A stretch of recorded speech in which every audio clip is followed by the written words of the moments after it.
समन्ता चक्रवालेषु अत्रा गच्छन्तु देवता सद्धम्मं मुनिराजस्स सुनन्तु सग्गमोक्खदं ධම්මස්සවන කාලෝ අයං බදන්තා ධම්මස්සවන කාලෝ අයං බදන්තා ධම්මස්සවන කාලෝ අයං බදන්තා නමෝ තස්ස භගවතු අරහතෝ සම්මා සම්බුද්දස්ස නමෝ තස්ස භගවතු අරහතෝ සම්මා සම්බුද්දස්ස නමෝ තස්ස භගවතු අරහතෝ සම්මා සම්බුද්දස්ස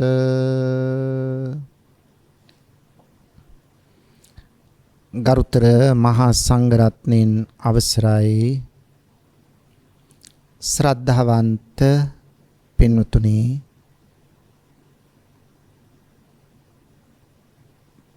ප්‍රඥා රූපවාහිනිය ඔස්සේ ලංකා වාසී සදහැවතුන්ට පමණක් නෙවෙයි සමස්ත ලෝකවාසී සදහැවතුන්ටම බුදු බණ පදයක් ශ්‍රවණය කළ හැකි වන පරිදි අද මේ ධර්ම දේශනාවෙහි පුණ්‍යවන්ත වූ දායකත්වයෙන් කටයුතු කරන්නේ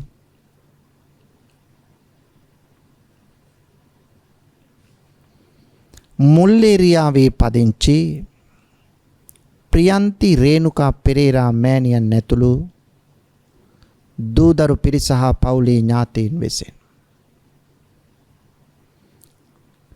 ප්‍රියන්ති රේණුකා පෙරේරා මෑණියන් ඇතුළු දරුවන්ගේ බලාපොරොත්තුව තමයි 2022 ජනවාරි මාස 14 වන දින රෝගාතුරව මියගිය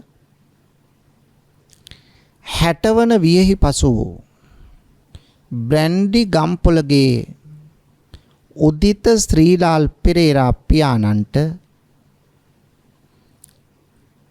තෙමසක් සපිරීම නිමිත්තෙන් එතුමාටත් බී ජිනදාස පෙරේරා පියාණන්ටත් පී සෝමවතී මෑණියන්ටත් කේ නිමලසිරි පෙරේරා පියාණන්ටත් එම් නන්දාවතී මෑණියන්ටත් ශශික මදුසංක පුතණුවන්ටත් කේ සුධර්මා අයිරාංගනී සොයිරිය ඇතුළු වර්ග පරම්පරාවේ මියගිය සියලුම ඥාතීන්ටත් මේ උතුම් ධර්ම දේශනාවෙන් ජනිත වන්නා වූ පුණ්‍ය කුසල් අනුමෝදන් වේවා. ඉක්මන් භවයකදී උතුම් නිර්වාණය සාක්ෂාත් වේවායි මේ පින්වතුන් ප්‍රාර්ථනා කරගෙන තමයි අද මේ ධර්ම දානමේ පින්කම සිද්ධ කරන්නේ. තවත් අරමුණු කීපයක් ආශිර්වාද කරන්න තියෙනවා. අපි ඒවා ධර්ම දේශනාව අවසානයේදී සිහිපත් කරලා ඒ ආශිර්වාද කිරීම පුණ්‍යානුමෝදනා කිරීම කරමු. එතෙක් පින්වතුනි බුදු බණ පදයකට අවධානය යොමු කරමු. පින්වතුනි බණ පදයක් අහනකොට තමයි අපි තුල දහම් දැනුම ධර්මඥානය අවබෝධය ලැබෙන්නේ. ඇසූ බණපදයේ නැවත අහනවනම් ඒ අවබෝධය පුළුල් වෙනවා. හිතේ ගොඩ නැගුණු දහම් දැනුම හොඳින් ස්ථාපිත වෙනවා. වැරදි තැන් තිබුණා නම් ඒවා නිවැරදි වෙනවා. ඇද තැන් තිබුණා නම් ඍජු වෙනවා. සැක තැන් තිබුණා නම් සැක දුරු වෙලා යනවා. එහෙනම් එකම බණපදයේ කීප වතාවක් අහන එක ඊටාම වැදගත්. මම උදාහරණයක් කියන්නද? දැන් බලන්න. පස්වග තවුසන්ට කොණ්ඩඤ්ඤ වප්පබද්දිය මහානාම අස්සජේ. මේ තාපසතුමන්ලාට බුදුරජාණන් වහන්සේ මුලින්ම දේශනා කළ සූත්‍රය මොකද්ද? ධම්මචක්කප්පවත්තන සූත්‍රය. මේ සූත්‍ර දේශනාව පළවෙනි වතාවේ දේශනාව අවසන් වෙනකොට සෝවාන් වුණේ කොණ්ඩඤ්ඤ තාපසතුමා පමණයි. බුදුහාඳුර මොකද කළේ? වෙනින් සූත්‍රයක් දේශනා කළේ නැහැ. ඒ ධම්සක් දේශනාවම අබමල් රේණුවක් වෙනස් නොකර ඒ විදියටම දේශනා කරා දෙවෙනි වතාවට. දැන් පළවෙනි වතාවේ අහගෙන හිටියා 5 දෙනාම. එයින් එක්කෙනයි සෝවාන් වුණේ. ඊළඟට තව 4 දෙනෙක් ඉන්නවනේ. වප්පබද්දිය මහානාම අස්සජි කියලා. මේ තාපසතුමන්ලා 4 දෙනාට මේ සූත්‍රය දෙවෙනි වතාවට ඒ විදියටම දේශනා කළා. එතකොට එකම බණ තමයි මේ කියන්නේ. ඒ ධර්ම දේශනාව අවසන් වෙනකොට වප්ප තාපසතුමා සෝවාන් වුණා. මම මේ කියන්න ගියේ මේකයි. එකම බණ පදය නැවත නැවත අහනවට ඒ තියෙන දැනුම ඊටාම පුළුල් වෙනවා. ඒ තියෙන අවබෝධය පුළුල් වෙනවා. ඒකයි මං කිව්වේ පින්නතුනේ. එකම දේ නැවත නැවත අහන්න ඕන කියලා. අපිත් සමහර සූත්‍ර 3-4 වතාව 7-8 වතාව කියවලා තියෙනවා. සමහර දහම් පොත්පත් පවා පින්නතුනි කියවලා තියෙනවා. සමහර පොත් කියවලා තියෙනවා 20 වතාව මම.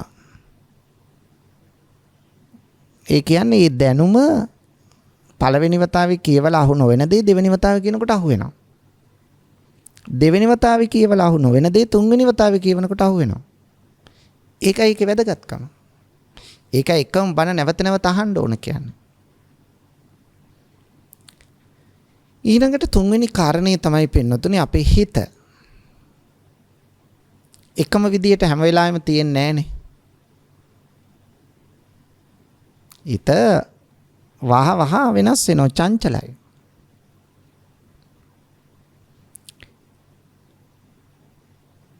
මේ චංචල වෙන්න හේතුව මොකද්ද? අපි හැමතිස්සෙම පංචේන්ද්‍රයන්ගෙන් පංචකාම වස්තුන් ග්‍රහණය කරගන්නවනේ. ග්‍රහණය කරගෙන අපි ඒහා සම්බන්ධයෙන් සිතුවිලි මනස තුළ ඇති කරගන්නවා. වර එක ඇලෙනවා, වර එක ගැටෙනවා. ඇතිවන සිතුවිල්ල කොටස් 3කින් සමන්විතයි. උත්පාද තිති භංග. ඇති වුණා, පැවතුණා, නැති වුණා. ඉතින් පින්නතුනි හිත චංචල වෙනවා කියන එක ඔබට වැටහෙනවනේ. ඊටත් වඩා අපි අෂ්ටලෝක ධර්මයට මුහුණ දෙන්න ඕනේ හැම වෙලාවෙම. මේ අෂ්ටලෝක ධර්මයට මුහුණ දෙනකොට අපිට වාසි නම්, අපට ලාභයක් නම්, අපට කීර්තියක් නම්, අපට ප්‍රශංසාවක් නම් අපි කැමතියි. අපි සතුටුයි. අපි ටිකක් ආඩම්බර වෙන වෙලාවල් තියෙනවා. අපි උද්දාමයට පත්වන වෙලාවල් තියෙනවා. නමුත් පින්නතුනි අපිට අලාභයක් නම්, අපකීර්තියක් නම්, නින්දාවක් නම්, අපහාසයක් නම්, දුකක් නම් අපි ඒවට කැමති නැහැනේ. එතකොට මොකද වෙන්නේ? අපි එතෙන්දි මානසික වැද වැටෙනවා. මනසින් වික්ෂිප්ත වෙනවා, නොසන්සුන් වෙනවා, කලකිරෙනවා. මේ වගේ අවස්ථා ඔබටත් උදා වෙලා ඇති ඕන තරම්. අනේකයි පින්නතුනේ. ඒ වෙලාවට හිත හදාගන්න තියෙන එකම දේ එකම ඖෂධය ධර්මයේ විතරයි. පින්නතුනේ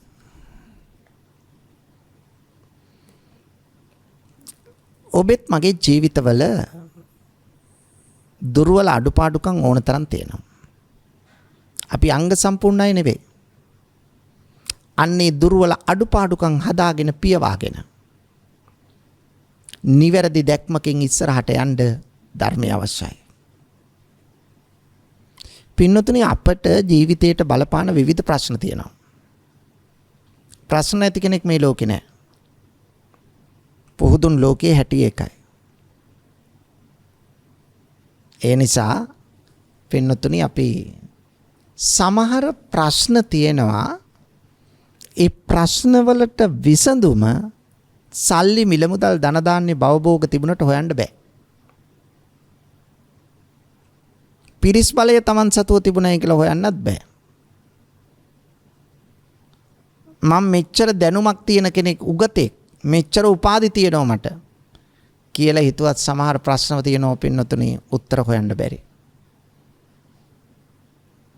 මොකද සමහර ප්‍රශ්න වලට උත්තර හොයාගන්න බැරුව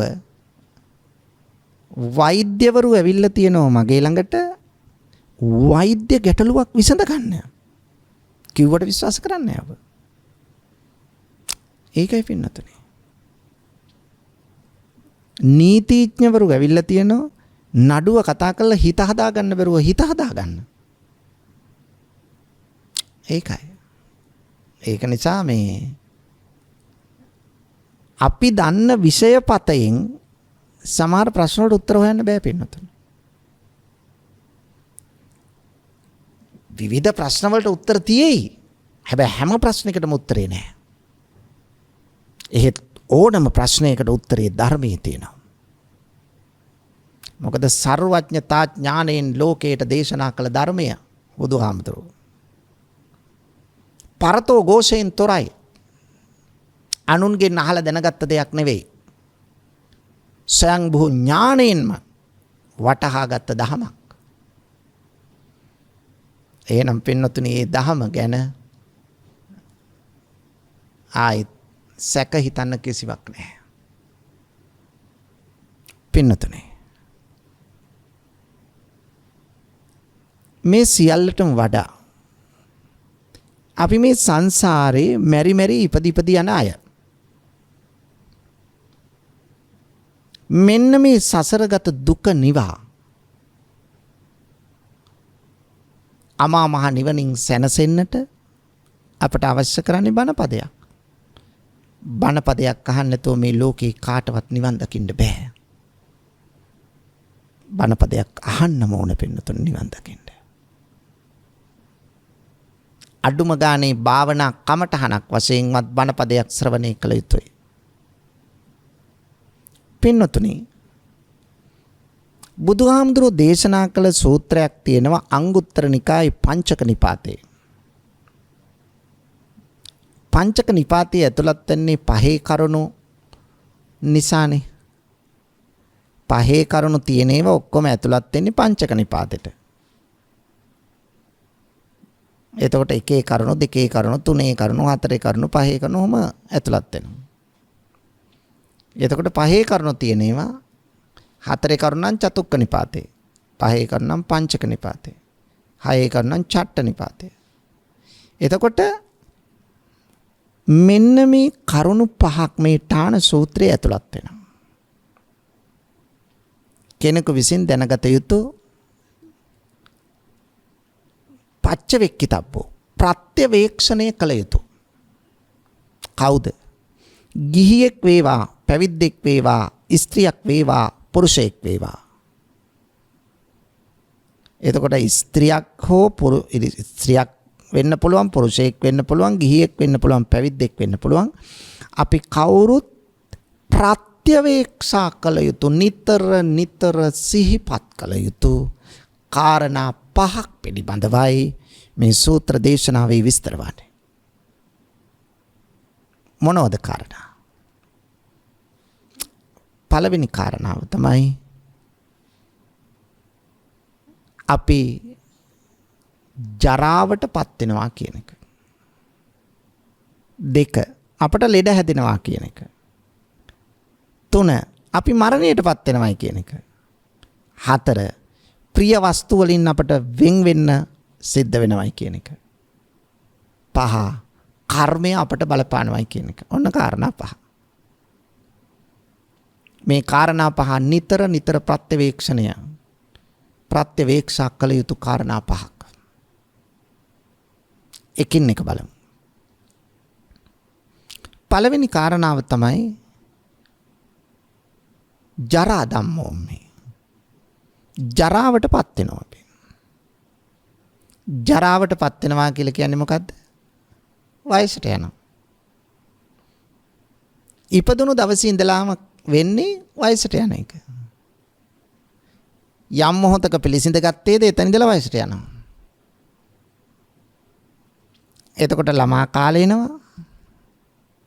ඉස්සෙල්ලම ලදරු කාලේ, ඊළඟට ළමා කාලේ, ඊළඟට තරුණ කාලේ, ඊළඟට වැඩිහිටි කාලේ, ඊළඟට වයෝ වෘද්ධ කාලේ. මටත් ඒකේන ඔබටත් ඒකේන.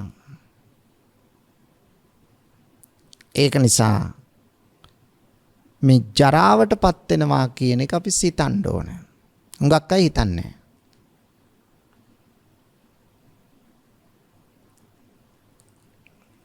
එතකොට එනවා මානයක් හිතට. තරුණ මදේ, යොබ්බන මදයක් එනවා.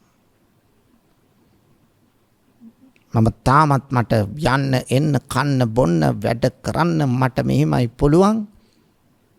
මං අයිදා වගේමයි අදත් වයසට ගිහිල්ලා කියලා Tamanට හිතෙන්නේ නැහැ. පින්නතුනි ජීවිතේ මොන ආටෝප සාටෝප විදියට ගත කළත්, මොන විටමින් වර්ග ගත්තත්, මොන ව්‍යායාම කළත්, මොන ආලේප වර්ග පාවිච්චි කළත් වයසට යන එක වළක්වන්න කිසිවෙකුට බෑ. දැන් කෙනෙක් මේකප් එකෙන් හදලා පෙන්වන්න පුළුවන් වයස නැහැ කියලා. හැබැයි පින්නතුනි Taman දන්න ඕනේ Tamanගේ වයස කොච්චරද කියලා. ඒ නිසා වයසට යන එක වළක්වන්න කාටවත් බෑ. මෙන්න මේක හිතුවොත් තමයි අර තරුණ මදය කියන එක අපෙන් ඈත් වෙන්නේ. නැත්තම් අපි හිතන්න ගන්නේ මම තාම තරුණයි. මන්නම් වයසට යන කෙනෙක් නෙවෙයි. නෑ පින්නතුනි. අපි හිතන්න ඕන මමත් වයසට යනවා. මා තුලත් අර කලින් වගේ නෙවෙයි. දත් හැලෙනවා, කෙස් ඉදෙනවා, හම රැලි වැටෙනවා, රස දැනීම අඩු වෙනවා, කන් ඇහිම අඩු වෙනවා, සුවඳ දැනීම අඩු වෙනවා, ඇස් පෙනීම අඩු වෙනවා, යන්න එන්න වේගයෙන් කරන්න පුළුවන් දේවල් නොහැකි තත්ත්වයටපත් වෙනවා. ඒකනේ නාකි කියන්නේ නොහැකි කියන එකනේ. එවැනි තත්ත්වයකට මමත්පත් වෙනවා. මට විතරක් ඒකෙන් වළකින්න බෑ. පින්නතුනේ අපි ජීවිතේ වැඩිම වාර ගාණක් කරලා ඇත්තේ මොකද්ද? වැඩිම වාර ගාණක් කරලා ඇත්තේ කන එකයි බොන එකයි. නැද්ද කියලා බලන්න. දවසකට කී සැරයක් නම් කනවද බොනවද? උදේට තේකෙන් පටන් ගත්තාම ඊළඟට වරින් වර වතුර බොනවා, උදේ කෑම කනවා, ආයි තේ බොනවා, ආයි ටොෆි චොක්ලට් හම්බුණත් කනවා, ඊට පස්සේ 10ට ආයි තේ බොනවා, මොනවා හරි කාලා, ඊට පස්සේ 2ට විතරත් කනවා, 4ට විතරත් සමාල්ලාවට තේ බොන්න කනවා, 6ට විතරත් කනවා, රාත්‍රියටත් කනවා, උත්සවයකට ගියොත් රාත්‍රී රෑ 12ටත් සමාරු කනවා. බලනකොට කාලා බීලානේ වැඩියෙන්ම තියෙන්නේ. ඒ වුණාට කොච්චර කාලා බීලා විවිධ දේවල් පුහුණු වෙලත් හොඳටම පුහුණුව තියෙන කාලා බීලා ඒ වුණාට වයසට යනකොට අංක 1ට බැරි වෙන්නේ මොකද්ද? අංක 1ටම බැරි වෙන්නේ ඔය කන බොන එක. ඔන්න බලන්න පින්නතුනේ. රස මසවුලෙන් යුක්ත වූ ආහාර ගත්තත් ජරාවට හේවත් වයසටපත් වෙනකොට අපට අංක 1ට බැරි වෙන්නේ ඉස්සෙල්ලම කන බොන එක. ටික අඩු වෙනවා. දැන් අර ඉස්සර වගේ පෙරේත නැහැ. ඉස්සර වගේ ඕනකමක් නැහැ කන්න. දුන්නත් කම්මැලි. බඩගින්න දැනෙන්නේ ආමාශය ඇකිලිලා. වයසට යනකොට. හැමේ තියෙන ස්වභාවය මොනව වෙනවද? පින්නතුනි ආපෝ ගතිය ටික අඩු වෙලා පටවි ගතිය වැඩි වෙලා හැම වේලිලා රැලි වැටිලා මේ තත්ත්වයටපත් වෙන්නේ නැද්ද? පත් වෙනවා. තරුණ කාලේ තිබිච්චාම නැහැ. ස්වභාවය ඒකයි. එතකොට ටික මොකද වෙන්නේ? අපි වයසට යනවා.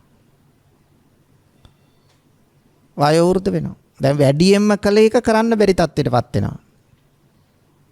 අවසානයේ කවන්න වෙනව ළඟ ඉඳන් කවුරු හරි. ඊට පස්සේ ඝන කෑම කන්න බෑ, ඒක තලලා පොඩි කළා තමයි කවන්නේ. අවසානයේ ඒකත් කන්න බැරි වෙනවා. අවසානයේ බොන જાති විතරයි.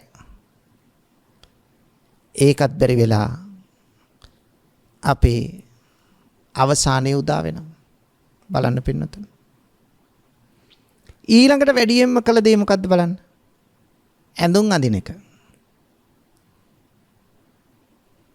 ඇඳුම් කීයක් නම් කීසරයක් අඳින්නේ නැද්ද මේ වෙනකොට? හිතලා බලන්න. දවසකට ඇඳුම් සමහරු කීයක් අඳිනවද? දරුවන්ටත් අඳවනවා. දරුවට අඳවලා මේස් දාලා සපත්තු ධම්මවලා කලිසන් ෂර්ට් අඳවලා හැඩ ගන්නවලා ටයි පටිය බඳලා නේ බොත්තම් ටික ගානට දාලා මේ සේරම අම්මලා තාත්තලා කරනවා. තමනුත් අඳිනවා දරුවටත් අඳවනවා. ඒ වුණාට වයසට යනකොට මොකද වෙන්නේ? අච්චර විලාසිතා ඇඳ පැලැන්ද ඔබට අවසානයේ පින්නතුනේ අත උස්සලා ඇඳුම ඇඳ ගන්න බැරි තැනට එනවා අපි. ඔන්න බලන්න ජරාවට පත්වීමේ ස්වභාවය, ජරා ධර්මය. මේක නිතර සිහි කරන්න ඕන. අපි තුල තියෙන මානය දුර වෙලා යන්නේ එතකොට.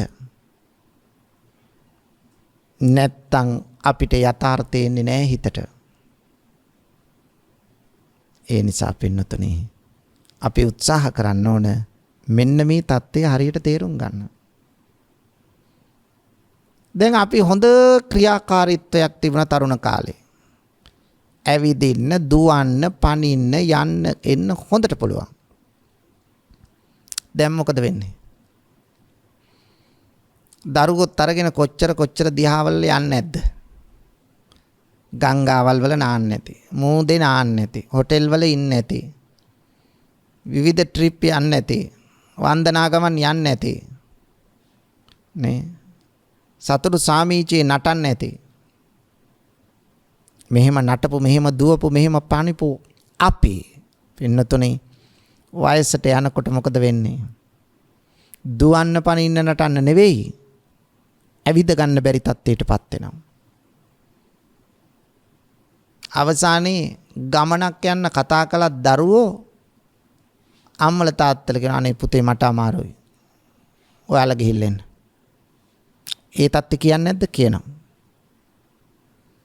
මම ඉන්නම්. ඊට පස්සේ මොකද වෙන්නේ? ගමනාගමනේ නතර වෙනවා. නතර වෙලා සීමා වෙනවා. පින්නතුනි අපි තමා නිදා ගන්න කාමරේටයි ටොයිලට් එකටයි අතර විතරයි ගමන සිද්ධ වෙන්නේ. අවසානයේ තවත් අමාරු වෙනකොට টয়ලට් ගමන නතර වෙනවා ඇඳටම වැටෙනවා. එතකොට මල මුත්‍ර අදින්න වෙනව වෙන කාට හරි. බලන්න පින්නතුනි වයෝ වෘද්ධ වෙනකොට ජරාවටපත් වෙනකොට අපට වෙන දේ. එහෙනම් තරුණ කාලෙත් හිතන්න ඕන මමත් වයසට යන කෙනෙක්. මං රූපයෙන් මගේ ජවයෙන් මම මානයටපත් නොවිය යුතුයි.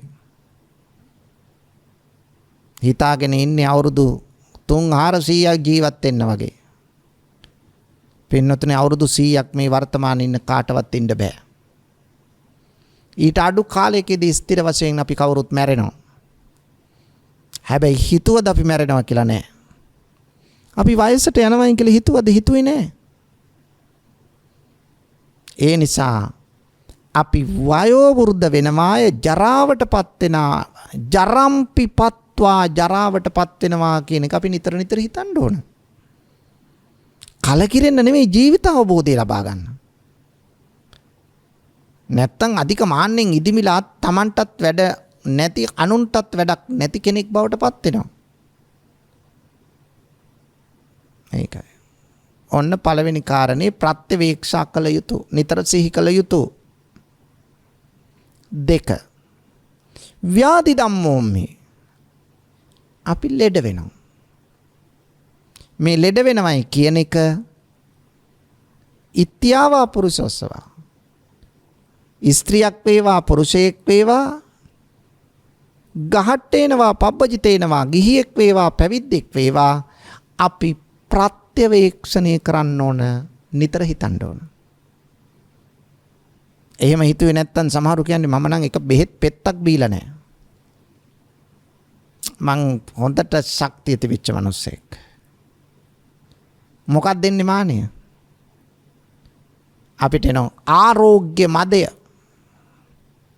අන්න බලන්න. Tamanට නෝ මාම ලෙඩක් දුකක් නැති කෙනෙක් කියන මෙන්න මේ හැඟීම. මානයක්. මේකෙන් මත් වෙනවා.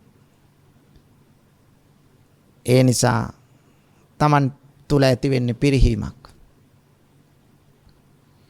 නිසා නිතර නිතර සිහි කරන්න ඕන බුදුහාමුදුරුවෝ අසනීප වුණා.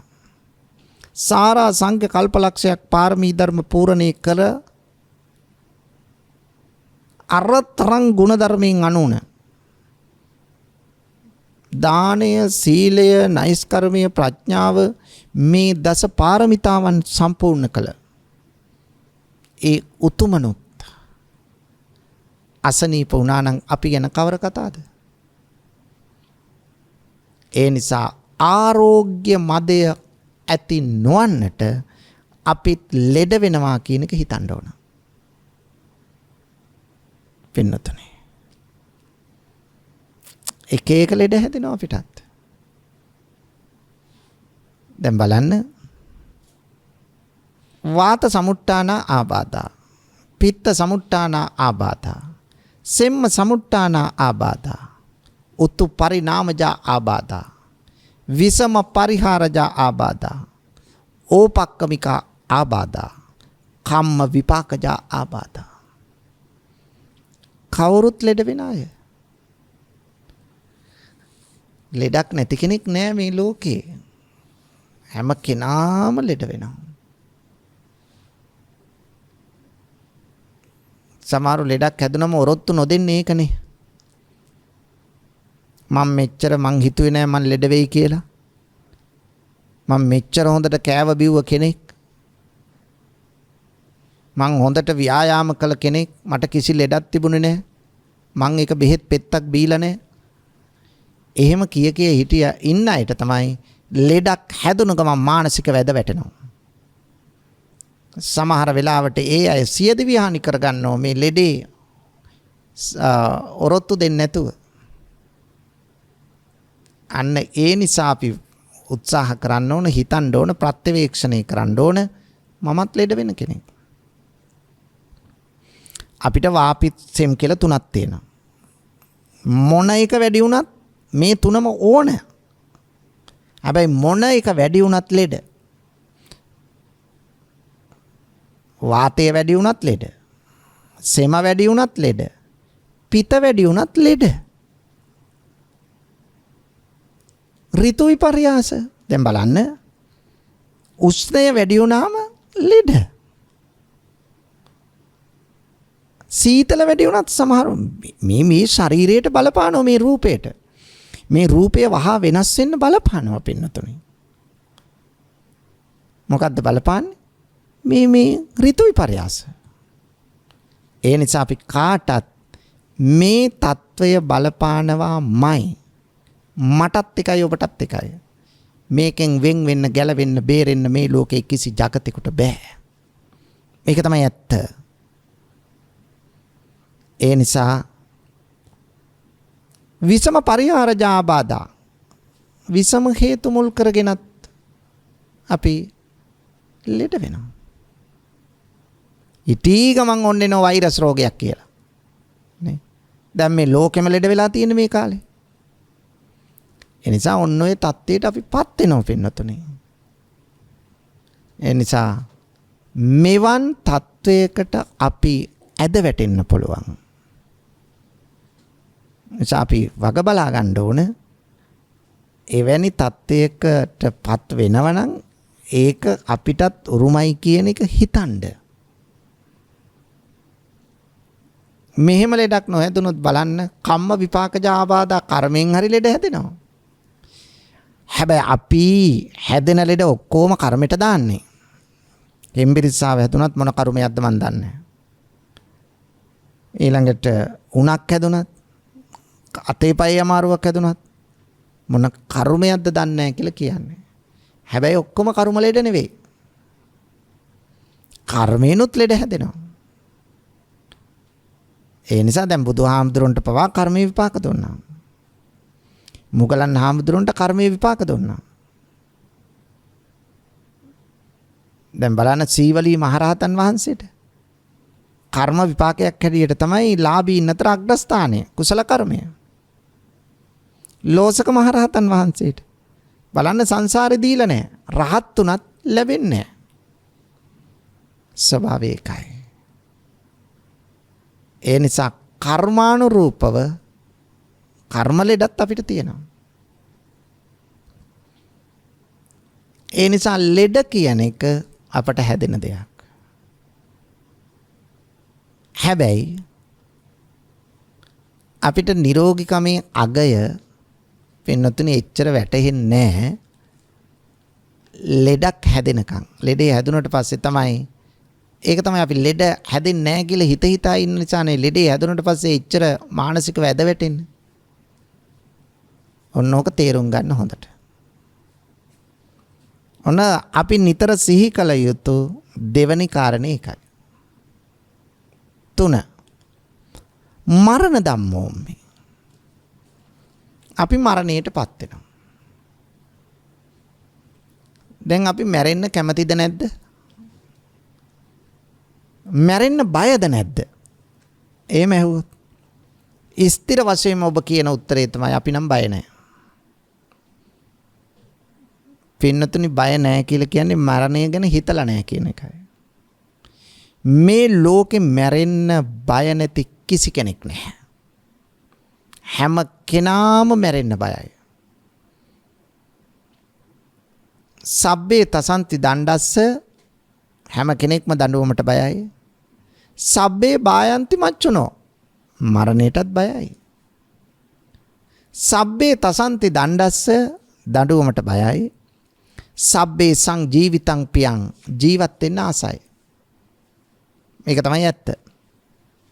එහෙනම් අපි කවුරුත් මැරෙන්න බයයි. සමහරු බය නැහැ කියා හිත හිටියට මැරෙන මොහොතක් ජීවිත අත්දැකීමක් ආවොත් අන්නේ එවලට තමයි තේරෙන්නේ කොච්චරනම් තමන් බයද කියලා. පින්නතුනි මං කදිම උදාහරණයක් කියන්නම්. තමන් මරණයට තමන් කොච්චර බයද කියලා කියනවා නම් දවසක් අපි ආම්දුරු කට්ටියක් අපේ හිතවත් අපි ශ්‍රීපාදේ ගියා. ගිහිල්ලා දැන් ඒ වාහනෙන් එනවා. එක තැනක ලොකු වංගුවක්. ඒ වංගුවේ එහා පැත්ත පාර එච්චර පේන්නේ නැහැ. අපේ ගිය ඩ්‍රයිවර් මහත්තයා මේ වංගුව නිසා එක පාරට හෝන් එක ගැහුවා. ගහලා වංගුවෙන් ගන්නකොටම ඔන්න දැන් අපිට පේනවා අම්ම කෙනෙක් දරුවෙක් අතින් අල්ලගෙන පාර පයින්නවා. මෙයත් ඉතින් හිමින් වෙන කල්පනාවක වෙන්න ඇති. මේ හෝන් එකේ වාහනේ හෝන් එකේ ශබ්දය නලාවේ ශබ්දය ඇහුණ විතරයි. මෙයා ගැස්සුණා. මෙයා දිව්වා පාර හරහා අනිත් පැත්තට දරුවා තේරුණා. දරුවා පාර මැද අම්මා දිව්වා. කෙනෙක් විශ්වාස කරන්නෙත් නැහැ කිව්වට. ඉතින් අපි ගිය වාහනේ ලොකු වේගයකින් ආවේ නැහැ. ඒ නිසා නතර කළා. අර දරුවා පාර මැද ඉඳගෙන කෑ ගහනවා. අම්මා පාරේ අයින් ඉඳන් කෑ ගහනවා. බලන්න මරණයට කොච්චර බයද? අපි ඒ පාර බැහැලා අවවාද කළා. පරිස්සමින් පාර පනින්න. මේ අතදරුව කිසිවක් දන්නේ නැහැ. ඔයා අම්ම කෙනෙක් ඔයා වැඩිහිටියෙක් නේද කියලා අපි අවවාද කළා ගියා. මේ වගේ දේවල් කරන්නේ නැතිව මනසින් කල්පනාවෙන් යෝනිසෝ මනසිකාරයෙන් වැඩ කරන්න කියලා. බලන්න පින්නතුනේ තමන්ගේ ජීවිතේට තමන් කොච්චර ආදරේද ආසද? එහෙනම් මැරෙන්න බයයි මේ ලෝකේ කවුරුත්. ඒ මරණ මොහොතට අත්දැකීමක් ආවොත් තමයි බය හොඳට දැනෙන්නේ. මේක තමයි ඇත්ත. ඒ නිසා අපිත් මැරෙනවා කියන එක හිතන්න ඕන. සමහරව හිතන්නේ මැරෙන්නේ Taman නෙවෙයි අනිත් එක්කෙනා. මම දැම්ම මැරෙන්නේ නැහැ. අනිත් එක්කෙනා තමයි මැරෙන්නේ. මෙන්න මෙහිම තමයි අපි හිතන්නේ. ඒක නිසානේ කෙනෙක් මැරුණට පස්සේ අපි අමුතු පඬිත වදන් දාන්නේ. මොකද්ද කියන්නේ? අයියෝ එයා අඩු වයසෙන් මලා. ඔය ගමන නොගිය නම් මැරෙන්නේ නැහැ. තව කලක් එයාට ඉන්න තිබුණා. මේ වගේ දේවල් කියන්නේ අපි විශාරදයෝ විදියට හිතලානේ. පින්නතුනේ ඒ තමන් මැරෙනවා කියලා හිතන්නේ නැති නිසා මමත් එතෙන්ට යනවා අනිවාර්යයෙන්ම. මට විතරක් බේරිලා ලෝකේ ඉන්න බෑ. මමත් මැරෙනවා. මෙන්න මේ ප්‍රත්‍යවේක්ෂණය නිතර සිහිපත් කිරීම කරන්න ඕන. නැත්තම් ජීවිත අවබෝධය අපිට එන්නේ නැහැ. අපි මාන්නෙන් ඉදිමෙනවා මේකෙන් වෙන්නේ. මම දැම්ම මැරෙන්නේ අනිත් එක්කෙනා තමයි මැරෙන්නේ. ඒ නිසා පින්නතුනි මට මරණය කොයි නිමේෂේ ඒවිද කියලා කියන්න බෑ. ඒ තරම් ජීවිතය අවිනිශ්චිතයි. හැන්දෑවේ රාත්‍රියේ නිදාගෙන උදේට නැගිටින්න පුළුවන් වේද කියලා කාටද කියන්න පුළුවන්? ඒ නිසා එහෙම කියන්න බෑ.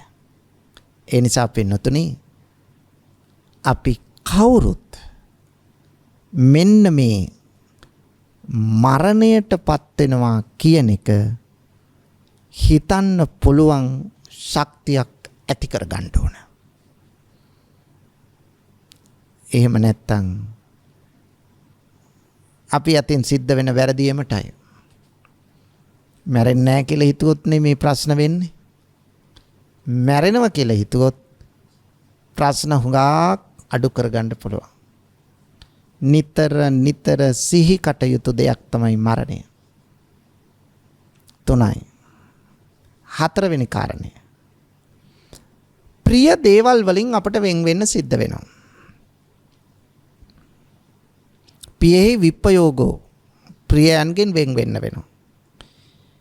ප්‍රිය වස්තුන් වලින් ප්‍රිය පුද්ගලයන්ගෙන් අපට වෙන් වෙන්න සිද්ධ වෙනවා. අපි ආසා කරන කෑම බීම, ඇඳුම් පැළඳුම්, යාන වාහන, ගේ දොර, ඉඩකඩම්, රන් රිදී ආභරණ, මුතුමැණික් කොච්චර ආසාවෙන් හිටියත් මේවායින් යම් දිනක අපිට වෙන් වෙන්න සිද්ධ වෙනවාමයි. අපිට මේවත් එක්ක හැමදාම ඉන්න බෑ. ප්‍රිය පුද්ගලයින් අපට නැති වෙලා යනවා. නේ. ප්‍රිය දේවල් අපට නැති වෙනවා, ප්‍රිය පුද්ගලයෝ නැති වෙනවා. අපි හිතාගෙන හිටියට මැරෙන මොහොතේදී මට පුළුවන්ද මං ආස කරන දේවල් ටික අරගෙන යන්න? මං ආස කරන පුද්ගලයෝ ටික මාත් එක්ක කතා කරාට එනවද? කවුරුවක් එන්නේ නැහැ. මං හරියම්බ කර ධන දාන්නේ මිල මුදල් හරක බාන යාන වාහන ඉඩකඩම් ගේ දොර වතු පිටි මට අරන් යන්න පුළුවන්ද? එක දෙයක් ගෙනියන්න බෑ පින්නතුනේ. ඒ සියල්ල දාලා යනවා. බලන්න සියල්ලෙන්ම අපි වෙන් වෙලා හුදකලාව තනියම අඩු ගානේ මෙච්චර කැමැත්තෙන් නඩත්තු කළ ඇඟ පිරිසිදු කළා, හොඳට ඇඳුම් ඇඳෙව්වා, විවිධ සුවඳ විලවුන් ගැල්ලුවා, විවිධ ආලේපන වර්ග මේ ආලේප කළා, විවිධ ව්‍යායාම කරා. කොච්චර ශරීරය තියාගන්න අපි නොයෙක් කොච්චර දේවල් කළාද? විටමින් වර්ග ගත්තා. කොච්චර දේවල් කළාද? ඔය නඩත්තු කළ ශරීරයවත් මට අරන් යන්න පුළුවන්ද? බෑ. පින්නතුනි, මගේ කියලා හිතාගෙන හිටි කිසිවක් ගෙනියන්න බෑ. අතට ගත්ත හැම අබමල් රේණුවක දෙයක්ම අපි දාලා යනවා. අපි අරගෙන යන්නේ හිතට ගත්ත ටික විතරයි. මෙන්න මේක තේරුම් ගන්න ඕන. අතට ගත්තේ දාලා යනවා. හිතට ගත්තේ අරන් යනවා. හිතට ගත්ත ටික විතරයි ගෙනියන්නේ. අනිත් ඒවා කොච්චර ගොඩ ගහගත්තත් කෝටි ප්‍රකෝටි ධනය එකතු කළත් ඔය කිසිවක් ගෙනියන්න බෑ. මේක තමයි ඇත්ත. මෙන්න මෙයත් නිතර සිහි කළ යුතු කාරණයක් හැටියටයි මේ සූත්‍ර දේශනාවේදී බුදුහාමුදුරුවෝ පැහැදිලි කළේ. පස්වෙනි කාරණාව. කම්මස්ස කෝම්මි කම්ම දායාදෝ කම්ම යෝඩි කම්ම බන්දෝ කම්ම පටිසරණෝ යං කම්මං කරිස්සාමි කල්යාණං වා පාපකං වා තස්ස දායාදෝ භවිස්සාමි. කර්මය අපට බලපානවා කියන එක අපි නිතර සිහි කළ යුතු කාරණාව. කම්මස්ස කෝම්මි කම්ම දායාදෝ, කර්මය දායාද කොට අපි පවතිනවා. කම්ම යෝනි, කර්මය උපත කොට පවතිනවා. කම්ම බන්දු, කර්මය නෑදෑ කොට පවතිනවා. කම්ම පටිසරණෝ, කර්මය පිළිසරණ කොටයි අපි පවතින්නේ. යම් කිසි ක්‍රියාවක් කළොත් යං කම්මං කරිස්සාමි කල්යාණං වා පාපකං වා, හොඳ ක්‍රියාවක් හරි නරක ක්‍රියාවක් හරි කරොත් අන්න ඒකට ලැබෙන ප්‍රතිවිපාකය අපි අරන් යනවා. මනසාචේ පදුට්ටේන බාසතිවා කරෝතිවා. යම් කිසි දූෂිත මනෝභාවයකින් අපිරිසිදු සිතින් යුක්තව බාසතිවා කරෝතිවා යමක් කිව්වොත් කළොත් අන්න එහි ප්‍රතිවිපාක ඒවාට එනවා දුක් ප්‍රතිවිපාක අපේ පස්සෙන්. ඒ වරන් යනවා අපි. ඒ දුක් ප්‍රතිවිපාක අපේ පස්සෙන් එනවා හරියට චක්කං වහතෝ පදං ගැලබැඳි ගොනා පසුපස ගොනාගේ පා අණුව ඇදෙන කරත්ත රෝදය වගේ අපේ පස්සෙන් ඇවිල්ලා අපට විපාක දෙනවා. ඒ නිසා කර්මයෙන් බේරෙන්න බෑ. අනිත් වෙන ඕනේ එකකින් බේරුණත් කර්මයෙන් බේරෙන්න බෑ. ඊළඟට මනසාචේ පසන්නේන හොඳ පැත්තත් එහෙමයි. ප්‍රසන්න මනෝභාවයකින් වාසතිවා කරෝතිවා යමක් කිව්වොත් කළොත් අන්න ඒකට එන්නේ සැප ප්‍රතිවිපාක අපිට. හරියට අපේ පස්සෙන් එන කොහොමද? ඡායාව අනපායිනී හේවණල්ල වගේ. අපේ පසුපස ගමන් කරනවා. එතකොට යම් කර්මයක් කළොත් ඒකට ප්‍රතිවිපාකයක් අපිට අත්විඳින්න සිද්ධ වෙනවා. කොයි වෙලාවකවත් ඒකෙන් අත මිදෙන්න බෑ.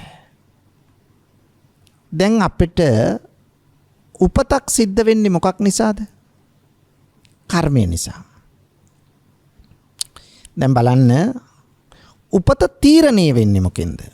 ඒ කියන්නේ සුගතියක උපදිනවාද දුගතියක උපදිනවාද කියලා තීරණය වෙන්නේ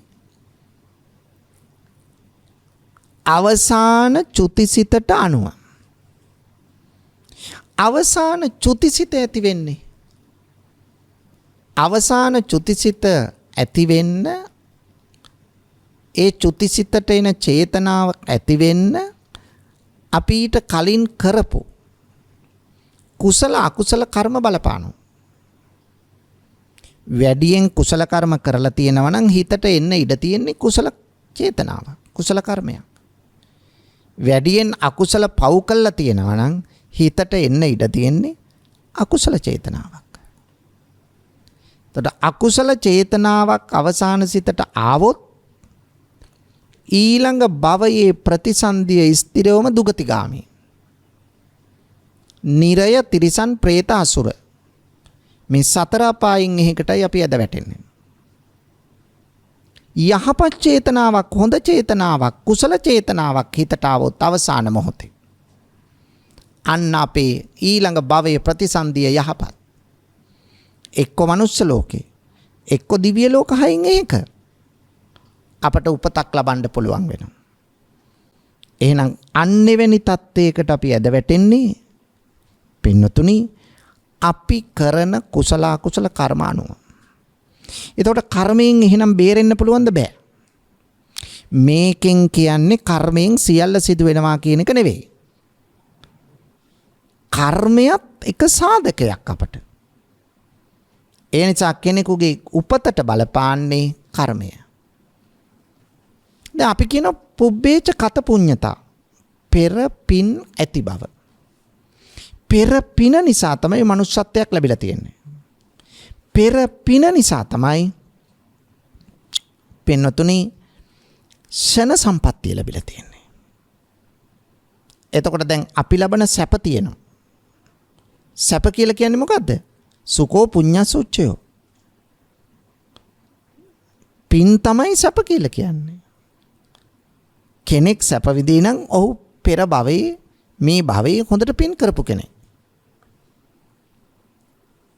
ඒක ඕනතරම් උදාහරණ වලින් දක්වන්න පුළුවන් පින්වතුනි. ඒ නිසා අපිට හැම වෙලාවෙම මේ කර්මය කියන එක බලපාන ප්‍රබල සාධකයක්. ඒ නිසා කර්මය අපට අපේ ජීවිතයට හේතු වෙනවා. එතකොට උපතටත් මරණයටත් කර්මය හේතු වුණා, උපතටත් කර්මය හේතු වුණා. දැන් බලන්න චුල්ල කම්ම විභංග මහා කම්ම විභංග කියන සූත්‍ර පිළිබඳව අවධානය යොමු කරනකොට අපි අතර විෂමතා ඇති වෙලා තියෙනවා. දුප්පත් පොහොසත් ભેද, කුලවන්ත කුලහීන ભેද, ලස්සන අවලස්සන ભેද, මේ වගේ දේවල් ඇති වෙලා තියෙනෝනේ. මේවා ඇති වෙන්න හේතුවම අපි සසර කළ කර්මයට අනුව සිද්ධ වෙච්ච දේවල්. එහෙනම් කර්මය තමයි මෙහි ප්‍රබල සාධකය. ඒ නිසා පින්නතුනි කර්මය ඒකෙන් වෙන් වෙන්න අපට බෑ. අපි කරන කර්ම තියෙනෝනේ. ඒවා සමහර ඒවා සුදු කර්ම, සමහර ඒවා කළු කර්ම. කන්නම් කන්න විපාකම්. කළු කර්ම තියෙනවා, කළු විපාක තියෙනවා. කළු කර්ම කියලා කියන්නේ නරක කර්ම, අකුසල කර්ම, පාප කර්ම. ඒව කළොත් ඒවට එන්නේ අයහපත් ප්‍රතිවිපාක, දුක් ප්‍රතිවිපාක. සුක්ඛං සුක්ඛ විපාකං. තව තියෙනවා හොඳ කර්ම තියෙනවා, සුදු කර්ම තියෙනවා, යහපත් කර්ම තියෙනවා, කුසල කර්ම තියෙනවා, පුණ්‍ය කර්ම තියෙනවා. පුණ්‍ය විපාක ලැබෙන නැත්නම් සැප ප්‍රතිවිපාක ලැබෙන. කන්න සුක්ඛං කන්න සුක්ඛ විපාකං. තවත් කර්ම තියෙනවා. ඒ තමයි කළු සුදු කර්ම. ඒකනේ අපේ ජීවිතේ තියෙනවා. සමහර කාලවල අපිට හොඳයි. සමහර කාලවල උත්සාහ ගත්තත් යමක් හරියන්නේ නැහැ. ඒ කියන්නේ අපි කරන මොන જાතියේ මොන කුලයේ මොන පන්තියේ මොන රටේ හිටියා. කලකදී ඔහු මහා කීර්තිමත් කෙනෙක් වෙනවා. මෙන්න එක පාරට කඩා වැටෙනවා. හේතුව මොකද්ද? අපි කරපු කර්ම කළු කර්ම වලට නරක කර්ම වලට නරක විපාක එන කාලයක් තියෙනවා. හොඳ කර්ම වලට හොඳ විපාක එන කාලයක් තියෙනවා.